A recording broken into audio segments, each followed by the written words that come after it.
described encounters that began with APD officers telling them, "Go back to the reservation."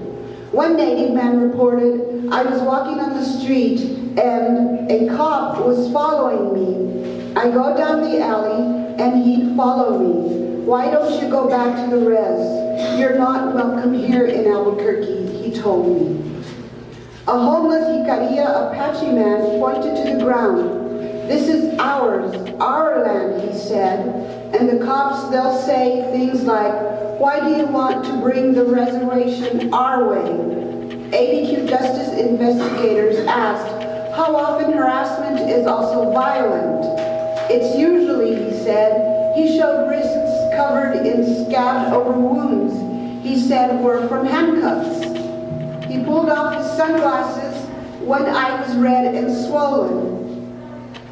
"They maced me in this eye.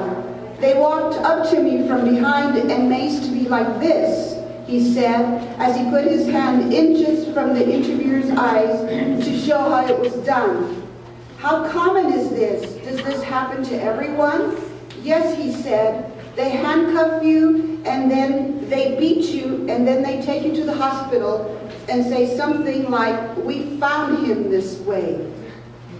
A young Native woman was reluctant to talk to investigators, but finally described an incident that happened in the fall of 2014. "This cop just drove up on me, got out and slammed my head into the pavement. Then he just got in his car and drove away. She was walking with a friend who described a constant pattern of harassment. We'll be waiting at the bus stop and cops will pull up and tell us to keep moving or they'll arrest us for loitering." A Navajo man in his 30s and a community college student at CNM described constant harassment. "I go to school, CNM, I'm not in trouble or anything, you know, but they hassle me. Called the gang unit and everything. They had me on my knees and my hands behind my back and everything."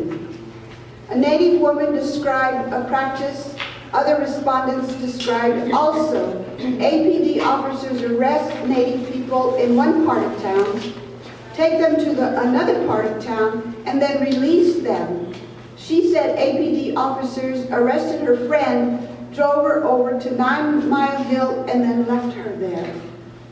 Investigators spoke to a Native man just blocks from the Albuquerque Indian Center.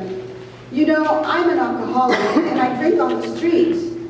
And the police picked me up and they brought me all the way down to the biopark and they beat me while I was in handcuffs. And then they handcuffed me and let me go." A homeless Native man reported being arrested for littering after he threw away his cigarette when officers told him to stop smoking.